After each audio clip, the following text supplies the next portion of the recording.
Hi, it's Yvonne Dalorto at Zoompods with Purple Pulpo. Just like a podcast, but you can see what I'm talking about. And I'm continuing with the free resources from Jolly Learning. So let's have a look at the first slide.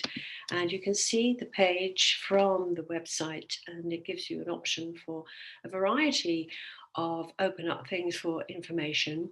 But we're going to look at activities and worksheets. And today I'm going to be looking at the adjective snake.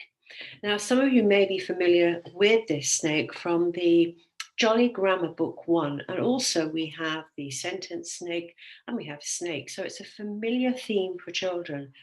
However, if you're going to use this as an extension activity or as a standalone activity, there are many ways it can be used. So this is the page, and as you can see, it has a lot of colour. The snake is exhibiting all the adjectives, and we've got some visual cues there. But if you're working with children with English as a second language, we don't want them to just fill the gap. We want them to understand what these adjectives means. Also, bearing in mind that some of you may still be working online, I'm just going to show you some ideas of how we can get the understanding and comprehension of the adjectives, and also that children can hear the pronunciation. So, as I mentioned, it's quite a cross-curricular resource, this, because we're looking at concepts. I have indicated here big and small, but we also have long and tall. So you could do these with lines, and these can often be confused with short, narrow, big. So it's good to have the range of visuals to support that. Also, if we're looking at the adjectives, we have floral. So I've given an example, floral. We can see it's flowers, but it's not just for clothes. We have a floral sofa. We can have a floral tablecloth.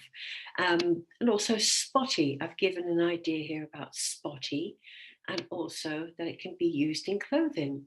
Now, using the dictation facility on the PowerPoints, I've also done a little sound bite.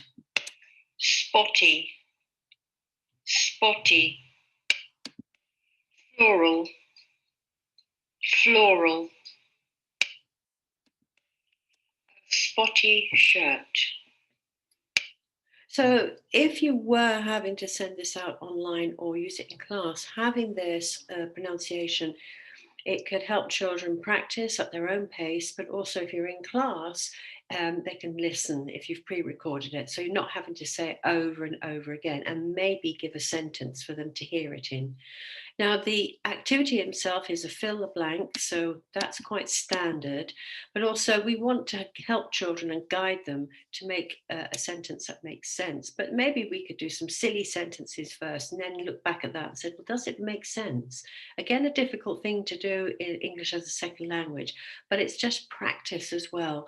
We could also see that we're looking at capital letters, punctuation, full stop, and also the activity allows us to look at verbs in the present simple. And here, the third person present simple is always a bit tricky as children confuse it for plurals. We can also look at the past simple. And again, this doesn't have to be explicit, it could all be done passively. And here we have a guide for pronunciation. And we could also be looking at connector conjunctions. We could add all the sentences together using but, then, and of course it would be nonsense, but it's the fun of doing that. So how can we extend this even more? Besides revising colours, maybe some math concepts, looking at the next slide, you'll see how it is in the Pupils Book Grammar 1. And we have the option for the children to read, and this is comprehension, simple comprehension. And here at the bottom, they have to design their own snake. Now, one thing I found using this, that it's all very well saying, go and design your snake. But then if they don't have the vocabulary to talk about it, it can be a little bit deflating. So some guidance might be needed there in giving them a range of colours that they do know and can talk about, and also maybe looking at patterns that you may have given them to understand the meaning. This is one of the activities I have done in class pre doing the activity, and it's a snake template. And as you can see, the children get the opportunity to colour in their real snake. It's tactile, it's multi-sensory. It doesn't have to be too complicated. You can use crayons, pencils, even stick things on. So we're covering texture, revising colours. It may be developing fine motor skills, hand to eye coordination, and also, it's something they can refer to when they're doing this activity, a bit more time and detail put into it. But also, we're giving them the connection of what they have done and what they are doing. So it's very memorable. We could extend this also out to real life. Just have a look at a few snakes, real images, so children can see the extended idea of the colors, what snakes look like, and also putting in things like light blue, dark green, multicolored. That may work well with older children. So as you see, it covers a huge range of concepts if you want it. And as we'll see in the next slide, we have our snake activity. So we are revising colours, introducing colours, and getting children to name colours, putting them in a sentence. Also, we're looking at textures, clothes, furniture. Again, not extensively, but they could be in our activity. Animals, yes, we're talking about snakes. Then we could even extend that to other reptiles, habitats. Again, it depends on how far you want to extend the activity. And of course, always, probably not explicitly, but passively, we're looking at verbs and grammar and sentences, although our focus is on adjectives.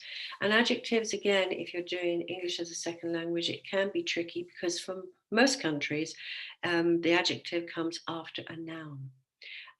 So it's good oral practice, and also as the teacher, you modeling the adjectives.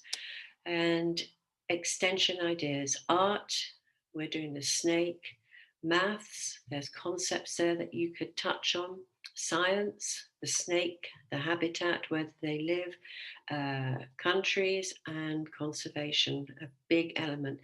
Now, again, these are just small parts that can be added, but again, children are making connections to the wider curriculum, and therefore the activity will make sense.